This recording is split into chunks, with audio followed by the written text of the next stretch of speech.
Style or principle? Do you actually know the difference? Hey, welcome back. I'm glad you're here. Today, we're going to get into something that I think a lot of people feel but haven't quite found the language for yet. That gap between knowing what you value and actually living like you value it. That space where you keep bending and telling yourself that you're being flexible, you're being reasonable, and that you're picking your battles. One day, you look up and you don't quite recognize yourself anymore. We're going to use a quote today from Thomas Jefferson, and I want to be upfront. Jefferson was a complicated man, deeply flawed. He wrote about freedom while enslaving people. That tension is real, and I'm not going to paper over it. But this particular idea, it's one of the clearest things I've come across for understanding what we're actually doing when we compromise. He said, in matters of style, swim with the current. In matters of principle, stand like a rock. That's it. Two categories, style and principle. And the whole game of building a life that actually belongs to you is knowing which one you're dealing with in any given moment. Let's start with a story, because I think when we see this play out in real life, at real stakes, it hits differently. In 2024, a woman named Corina Machado won the presidential primary in Venezuela. She ran with the full backing of the opposition. The people chose her. And then the Maduro government, the authoritarian regime that had been dismantling Venezuelan democracy for decades, barred her from running. Just like that, the regime decided the election results didn't matter. And here's where it gets important, because what happened next was a choice, a real one, with real consequences. She could have left. She could have gone abroad, accepted a comfortable exile, and called it a principled stand from a safe distance. A lot of people would have understood that. And a lot of people would have done exactly that. She didn't. She stayed in Venezuela. She went into hiding, physically hiding, inside her own country under active threat from a government that considered her a fugitive. She backed another candidate, Edmundo Gonzalez, and she became the engine of the resistance campaign. She drove car by car across the country, prohibited from flying by the government, filling plazas and streets with millions of people demanding change. The election happened. Maduro stole it. Independent observers confirmed it, and she didn't fold. In October 2025, the Norwegian Nobel Committee awarded her the Nobel Peace Prize. She couldn't even safely leave Venezuela to receive it. Her daughter accepted it on her behalf at the ceremony in Oslo. To get to Norway, Machado had to be extracted in what was essentially a covert rescue operation, a fishing boat in the middle of the night, GPS thrown overboard, waves crashing, communication lost. She arrived at the ceremony. She accepted the prize, and then she went back. She went back. The Nobel Committee called her one of the most extraordinary examples of civilian courage in Latin America in recent times. They said she refused to be silenced, that she is someone who dares to step forward despite grave risk. Now, I'm not here today to talk about Venezuelan politics. I want to be clear about that. I'm here because of what this story shows us about being a human being who has done the internal work of knowing exactly what falls in each category, style and principle. She adapted constantly. She changed tactics when she needed to. She threw her backing behind a different candidate when the regime blocked her. She moved, she shifted, she read the room.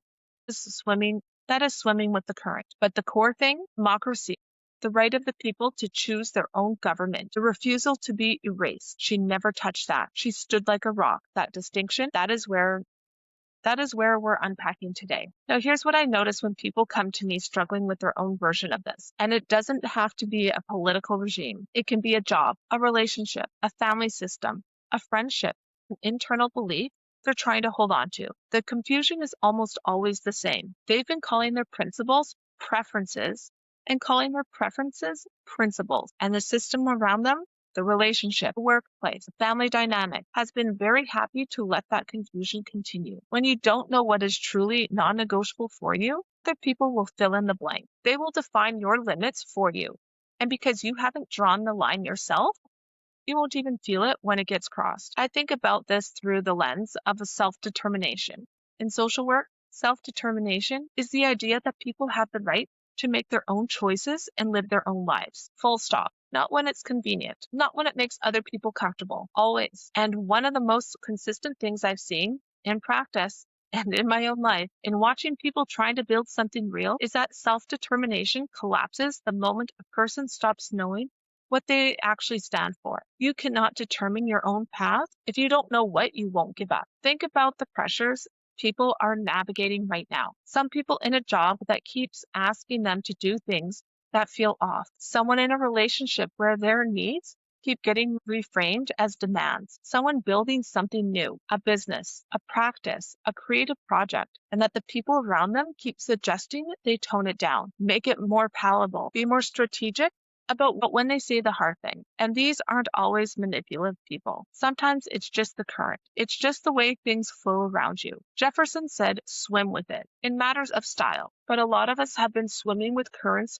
that are pulling us away from something that actually matters. The question is, do you know the difference? Maria Corina Machado knew. She had done that work, whatever it looked like for her, long before anyone was watching, long before it cost her anything. And when the moment came, and it came hard, it came fast, and it kept coming. She already knew which things she could move on and which things she could not. That's the work, that internal mapping. And it's not dramatic. Most of the time, it's quiet, but it's the most important work you will do. Okay, so here's where I want to push a little because I think there's something underneath all of this that most people skip right past. We talk about knowing your values like it's an intellectual exercise. Like if you can name them, you have them. But I don't think that's true. I think a lot of us can articulate our values in a calm room, and then we go back to our actual lives and we cannot find them. Here's the uncomfortable truth I want to sit with for a minute. Some of us have never actually been tested. Not really. We haven't been in a position where standing on our principle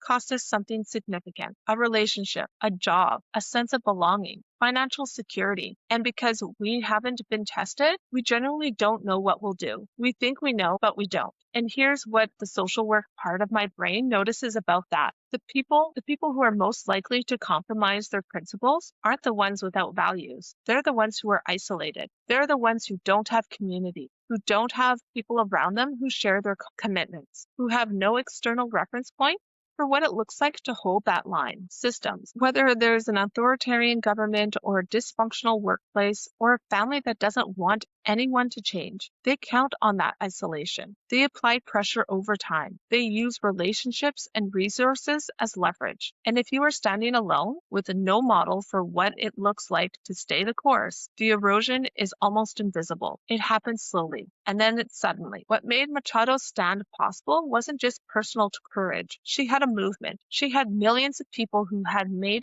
the same internal choice. There's a reason the Nobel Committee called it a grassroots mobilization unlike anything Venezuela had ever seen. The principle held because it was collective. People held it for each other. So here's the uncomfortable question I want to leave you with to get to actionable piece. When you think about the principle you are most at risk of slowly compromising, what is the pressure source? Do you have anyone in your life who is holding the same line? Because if the answer is no, that's not a character flaw. That's a structural problem, and structural problems need structural solutions. Now, I want you to do one specific thing after this episode, one thing, and I want you to do it today, not this week, and not when you have time.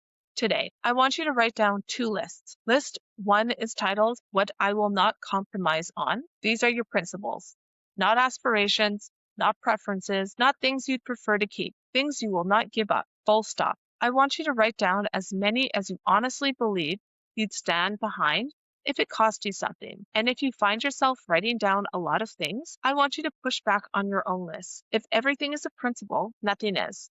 Narrow it. Get to the real ones, the ones that, if you gave them up, you would not recognize yourself anymore. List 2 is titled, What I Can Flex On. Style, approach, timing, tone, methods, the things that I can change based on context and still leave you intact. And then, and this is the part that matters, put those lists somewhere you will actually see them. Not saved in a note on your phone that you never open. Written somewhere real, on paper, your desk, your mirror, wherever you actually look. Because the moment of confusion, the moment when the current is strong and someone is asking you to bend, is not the moment to figure out which lists you're on. That moment is already too late to be doing the original work. You need to know before the pressure arrives. Write the lists. That's it. That's the whole ask. Now, thank you for spending this time with me today. I think the reason this Jefferson quote has stuck around for more than 200 years is because the problem it's solving is ancient. Knowing who you are when it's easy is not the same thing as knowing who you are